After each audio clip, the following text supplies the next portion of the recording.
Olá, catequista! E a você que está ouvindo, começa agora o podcast Querigma Hoje. Acompanhe conosco o bate-papo de hoje.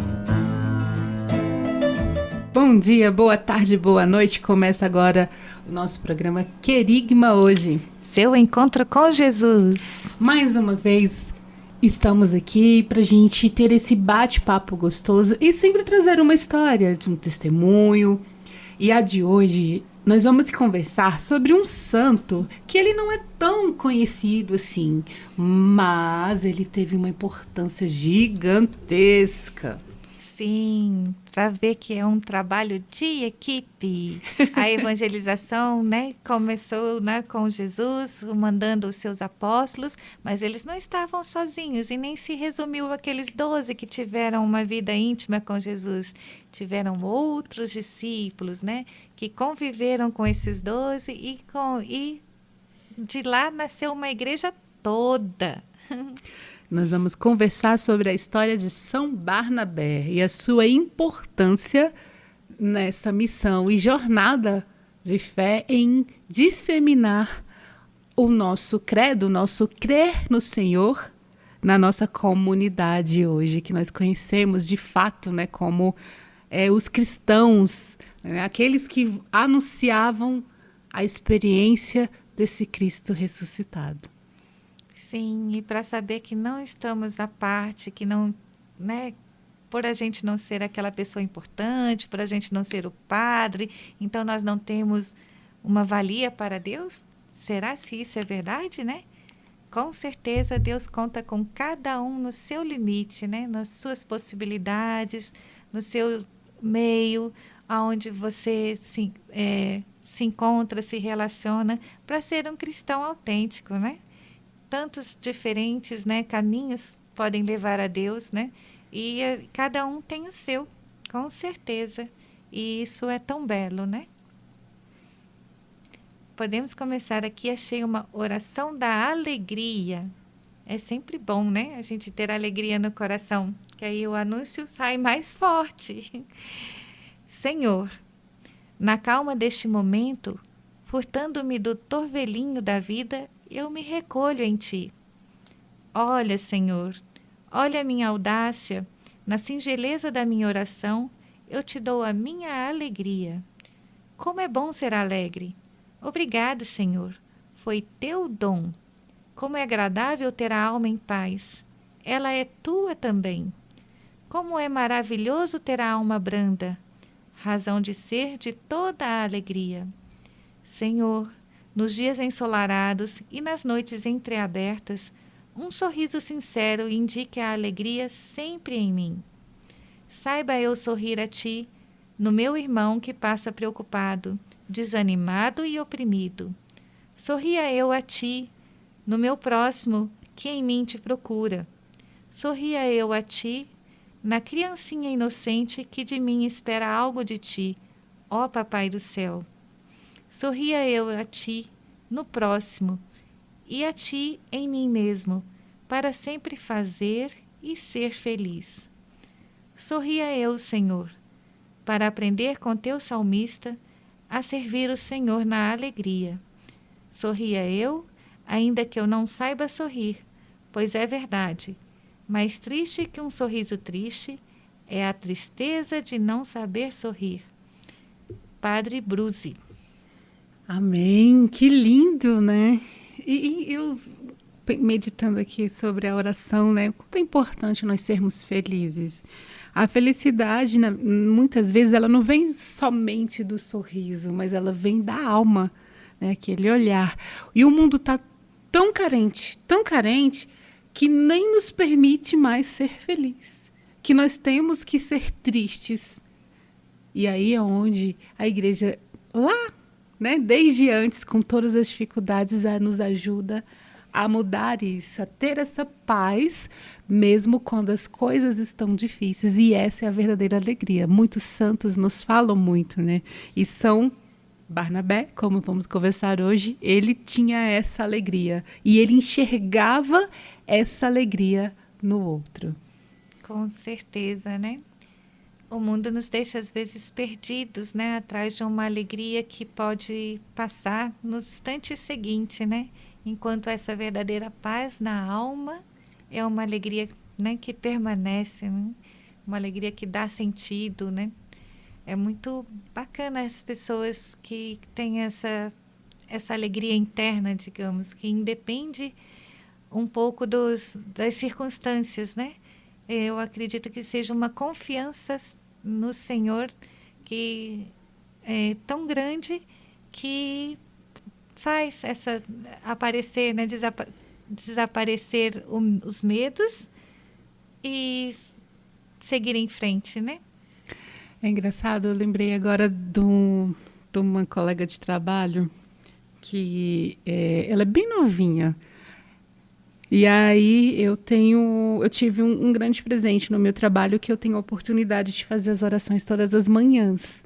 Antes de começar o expediente, chamo todos os colaboradores e ali nós preparamos o nosso dia com uma mensagem motivacional e alguma leitura bíblica, algo nesse contexto, né, trazendo esse cuidado com o ecumenismo, né, no sentido de ter várias religiões, porém em uma só unidade eu tenho conseguido trazer.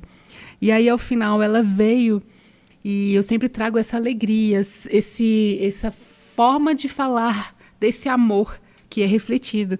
E ela falou, nossa, eu queria ser tão alegre como você chega aqui numa segunda-feira, sorrindo, dando bom dia para todo mundo. Como é que você faz isso? Porque eu não consigo, tem dia que eu não consigo nem olhar para o lado emburrado, não consigo, mas você está me ajudando tanto e eu acho muito bonito isso. E a gente fica até feliz e lisonjeado, porque às vezes a gente nem percebe que realmente a alegria reflete de tantas dificuldades que a gente passa. E aí eu falei para ela, olha, quando a gente tem Deus, essa alegria ela é natural, né? E que bom que você está percebendo isso e percebe que tem que mudar, mas a alegria ela vem de você. Você não precisa estar sorrindo, você só precisa sentir. E o resto Deus vai fazendo. E ela olhou assim para mim, numa felicidade, me abraçou, contou a vida dela.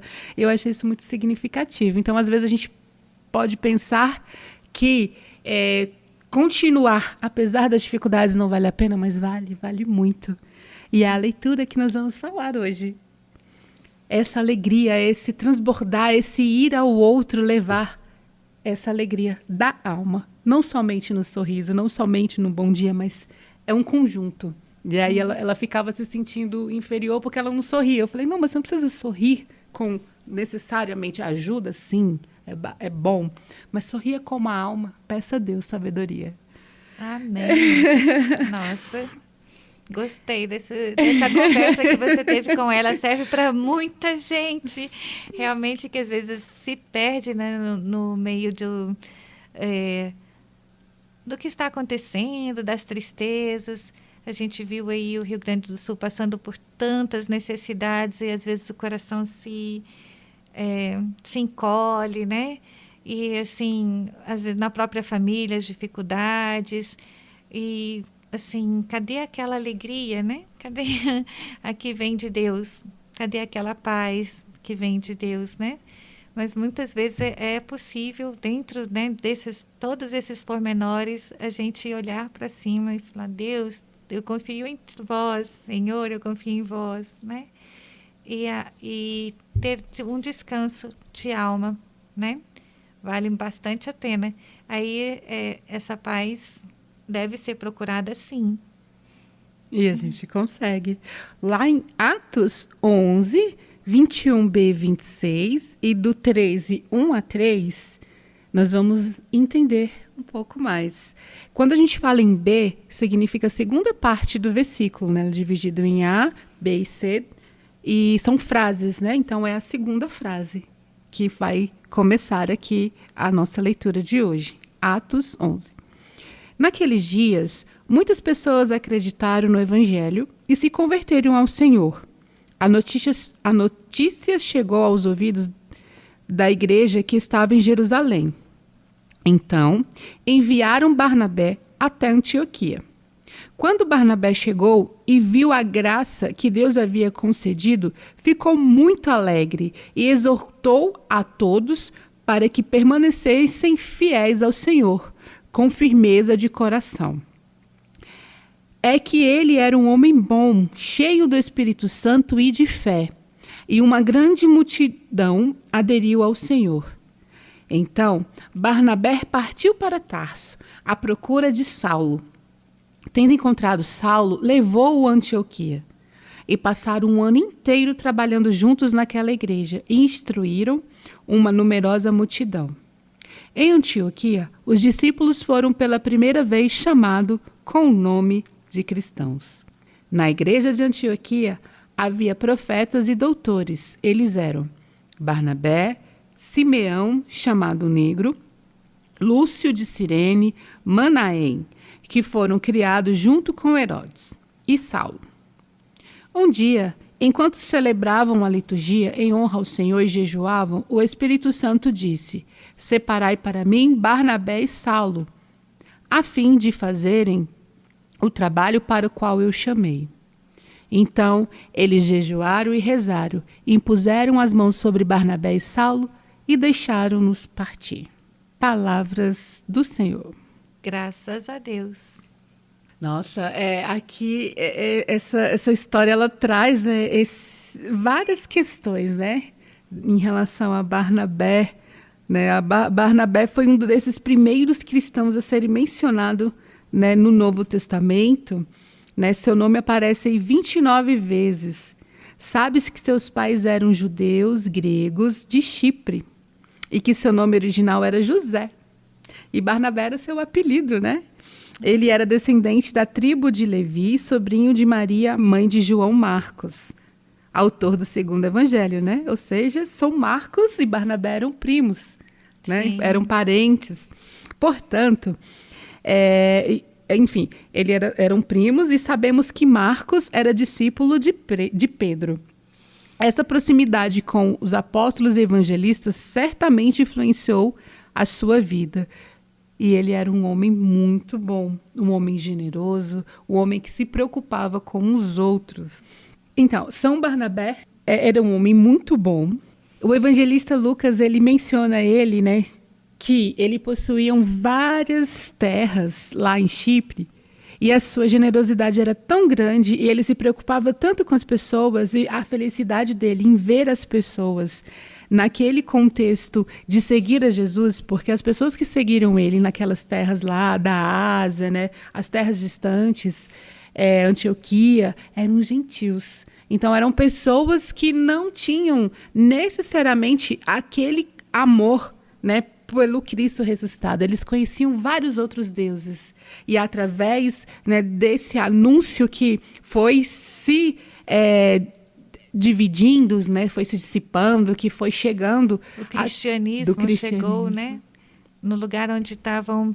Não eram judeus, não tinham vivenciado um Velho Testamento, uma espera de um Messias. Então, quem seria esse Deus, né, que estava sendo apresentado, capaz de vencer a morte, né, depois de morrer numa cruz, capaz também de dar a vida eterna? Quem seria esse Deus? Eu lembrei que São Marcos, né, agora eu me lembrei, ele, nos estudos que eu já li, né, ele deve ter visto Cristo na sua casa, mas quando ele era ainda criança, porque a mãe de Marcos pode ter sido aquela pessoa que acolheu o cenáculo na sua casa. Nossa. A última ceia de Jesus. E Marcos era ainda uma criança. Então, Jesus, né, faleceu e depois ele continuou convivendo com os apóstolos, né, e quando adulto ele se... encantou, apaixonou, né? Ele se... né, passou a pregar exatamente esse Cristo, né? Isso que eu queria ter lembrado. Era a história de São Marcos, né, de ter visto Jesus enquanto ainda era uma criança e depois se tornou tão fervoroso, mas teve um deslize dele aí, quando estava com Barnabé e Paulo, né? Que chegou uma hora ele falou que não quero mais continuar essa viagem não, né? Essa viagem está muito cansativa, esses gentios aí não estou muito preparado para isso. E ele pediu para voltar para Jerusalém, Tanto é que diz que São Marcos, então, ficou o apóstolo de Pedro, né? Foi. E Barnabé Seguidor de Paulo. Por uma parte. Por uma parte, né? Porque ele precisava resgatar também Paulo. E Deus, ele é tão sábio nas suas escolhas, né? Porque é Deus quem nos escolhe. E aqui a gente traz uma referência interessante para a nossa fé. Né, como é que foi esse contexto? Primeiro, Barnabé, né, como ele doou os bens pessoais para a igreja e ele colocou à disposição dos apóstolos lá, né, ele teve um encontro com os apóstolos, né, que estavam ligados a Pedro, eles se encontraram para ajudar os discípulos que eram carentes, que não tinham condições, né, de sobreviver, e ele vendeu toda a sua terra e ficou à disposição. E aí, a partir daquilo, ele foi para Chipre, né, foi resgatar Paulo lá, né, em Tarso, e foram juntos para essa pregação, né, para essa conversão, levar a conversão dos outros discípulos gentis, juntos. Então, Barnabé vai ao encontro, busca uma ajuda e vem juntos, 2 a 2, para a evangelização. Barnabé poderia ir sozinho, né? Mas Paulo estava naquele momento de conversão ali, né? ainda precisando de um apoio. E Barnabé foi esse apoio, foi esse instrutor que estendeu a mão para Paulo e trazendo hoje aquela história do mestre e o discípulo, né, onde ele busca ele e Paulo se tornou grande, e Barnabé ele continuou no seu caminho.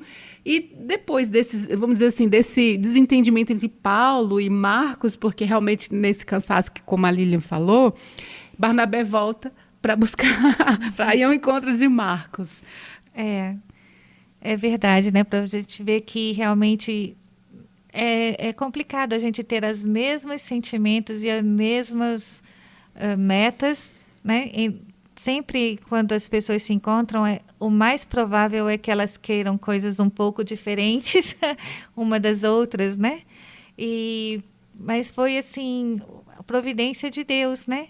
Realmente depois, quando Paulo, em outro momento, quando Barnabé pediu a Paulo, então vamos chamar Marcos para ir conosco. Aí Paulo falou, não, Marcos não.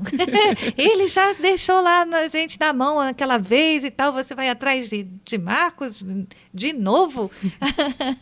Aí o que aconteceu, Barnabé então foi dada a ele uma outra missão, ele acabou se separando de Paulo, quer dizer, Deus acho que precisava que eles fossem para lugares distintos, porque o evangelho precisava ser pregado também em lugares distintos naquele momento, né?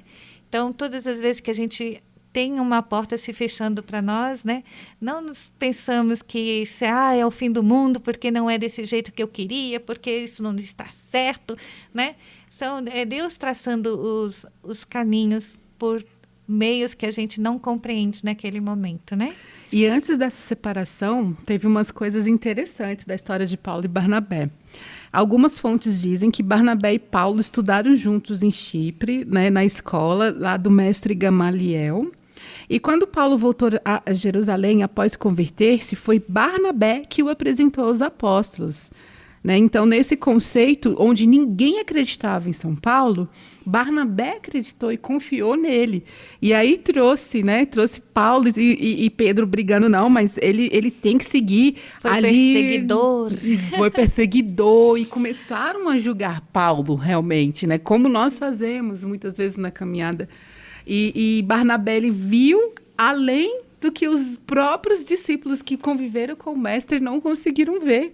Né? A essência humana ali falou muito forte do julgamento. E quantas vezes nós também na nossa caminhada não julgamos o outro? Não, mas esse aqui não pode dar catequese, não. Esse catequista aqui tá errado. Esse catequista aqui é assim, é assado.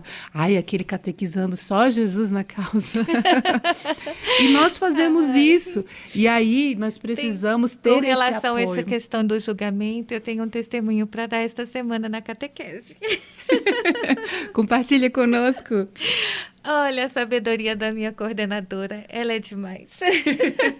É mesmo, eu a conheço. Sim, olha, Nós fizemos uma participação na trezena de Santo Antônio com a catequese, né? E levamos as crianças para assistir uma celebração da missa lá né, terminando com orações de Santo Antônio e trezena e tudo, né? Aí, como tínhamos algumas turmas, eu pensei assim, não, cada criança de uma turma participa, né? E ela falou assim, não, deixa a turminha da segunda etapa e vou colocar os mais danados. Eu falei, meu Deus, mas eles são premiados, então? Os mais danados são os premiados, né? Aí eu pensei comigo mesmo, esse negócio, não sei se está certo não, né? Mas você acredita que, né, botou assim, aquele que dá mais trabalho mesmo para carregar a cruz, o outro para carregar a vela, o outro que não para quieto para ler. E, assim, a missa ficou tão bacana, porque as outras crianças que estavam com seus catequistas, então, elas se comportaram muito bem. Eu falei assim, meu Deus, olha, uma missa durante a semana, assim, isso foi tão bonito, né? Uma cuidando das outras, e eles tiveram um comportamento, assim, bastante bom. E, realmente, ao se dar essa chance de tirar o julgamento, né, de, não, mas aquele não pode, aquele pode, aquele não pode, né, deixa Deus escolher, né, ao momento de eu escolher, eu estou sempre escolhendo, não, deixa que Deus escolhe, que as coisas vão dar melhor do que se imagina.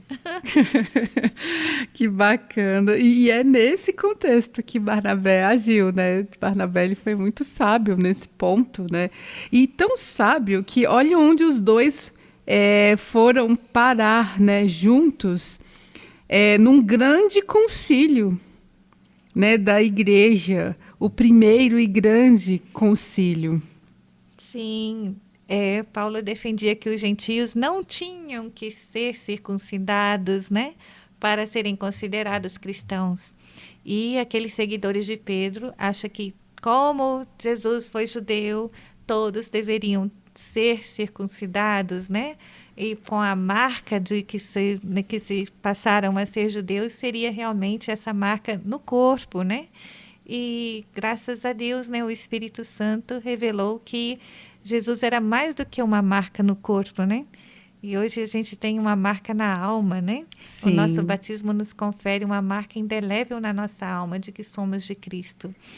E esse primeiro concílio de Jerusalém, né, aconteceu lá nos primórdios da nossa igreja. Já vimos assim que as pessoas realmente têm posicionamentos diferentes, têm soluções diferentes para o mesmo problema, visões diferentes, mas é necessário que a gente escute o Espírito Santo nesse momento, né, e coloque à disposição daquilo que Deus quer, não é o meu, ou o seu, ou a minha ideia, ou a sua ideia, né? É aquilo que Deus quer e que possa ser de unidade, né? Que possa ser com comunhão. A nossa igreja ela está viva há mais de 2000 anos porque ela vive essa comunhão interna e né, professa essa comunhão de que Cristo é a cabeça e nós somos membros, né? E apesar de todas as nossas diferenças, nós somos membros uns dos outros e membros do corpo de Cristo, né? Nós devemos nos ajudar uns aos outros e seguir, né, adiante na instauração desse reino dos céus. É muito bonito, né? E o interessante é que, como a Lilian falou, a gente traz essa reflexão de mesmo pensando diferente, eles chegaram num consenso. Então, nosso papel com essas diferenças é sentarmos, conversarmos e colocarmos a melhor solução. Né? Então, isso é o que nós precisamos fazer nas nossas catequeses, né? Com os nossos coordenadores, com os nossos catequistas, e termos esse diálogo para decisões de muitas situações dentro da comunidade, da nossa vivência, né? Agora nós estamos nesse processo do IVC, então choca um pouco a catequese como era antes, com a catequese nesse novo formato. Então a gente precisa sempre estar em comunhão para que juntos, com as diferenças, podemos chegar a sensos que assim como eles fizeram. Eu sempre cito isso, né, nas minhas pregações, esse discurso de Pedro e Paulo, né, visões diferentes, mas uma só igreja, uma só essência. E juntos, né, nessa fé. E pensando nesse sentido, né, lembrando também, trazendo aí para São Barnabé, relatos indicam que ele tenha sido morto em Salamina, lá no Chipre, né, quando ele volta depois, né, como a Lília citou anteriormente, eles se separaram, né, Paulo e São Barnabé. Estes não suportaram o grande sucesso, né, de que Barnabé fez entre os judeus que prenderam, né, porque eles não concordaram com esse posicionamento. E mesmo naquela época, e assim como os dias de hoje, nós temos os fanáticos, né, aqueles que não concordam, mesmo a gente tendo esses diálogos. E aí pegaram São Barnabé e apedrejaram-no, e ali ele morre. Marcos, seu primo evangelista, sepultou o corpo de São Barnabé numa caverna. E séculos mais tarde, em 488, suas relíquias foram homenageadas na cidade de Salamina. Por isso, São Barnabé passou a ser venerado como padroeiro de Chipre. A história do cristianismo tem muitos martírios, né? Muitas pessoas que morreram para defender uma fé, né, que chegou até nós assim tão forte ainda, né? E que serve de consolo também para nós, mesmo nesse mundo onde nós temos tantas diferenças que não conseguimos entrar num concílio, num consenso, os fanáticos, mas que possamos ser um pouquinho do que São Barnabé foi, firme e forte, e até mesmo morreu em nome de Cristo, por ele. Vamos finalizar então esse momento com a oração de São Barnabé? Sim. Santo apóstolo Barnabé, que fostes eleito a levar o evangelho a Antioquia e orientar os neófitos, tendo a cooperação de São Paulo e posteriormente de Marcos em Salamina e em tantos outros lugares, vós que fostes o primeiro bispo de Milão, que morrestes apedrejado por pagãos impiedosos, volvei o vosso olhar a nós e a todos os apóstolos da Igreja, para que, servindo ao Evangelho, possam encontrar a fortaleza necessária para nunca se desanimar. Olhai para as pedras que se encontram em nosso caminho, pois elas vos apressaram vosso encontro com Deus. Que as nossas nos levem à santidade também, aceitando-as nos sofrimentos, com brandura e paciência, por Cristo nosso Senhor. Amém. Amém. São Barnabé, rogai por nós. Rogai por nós. Foi um prazer estar com vocês, pessoal, refletindo aí sobre a vida, né, desse discípulo, não tão estudado assim quanto os demais, mas muito firme na fé, né? Um exemplo a ser seguido, com certeza. E que nós possamos ter essa visão que ele teve, né? De ver além nas pessoas, de ver além no outro, de ver além naquele catequizando que deixa a gente de cabelo em pé, de ver além. E assim como ele foi lá resgatar Paulo, e também São Marcos, de certa forma, ajudando e sempre confiando, mesmo com todas as dificuldades. Ele ali, quietinho, trabalhou, mas sempre em unidade com o outro. Que nós possamos resgatar essa comum unidade nas nossas missões. Amém. Até o próximo programa. Um grande abraço. Que Deus vos abençoe. Amém. Até o próximo.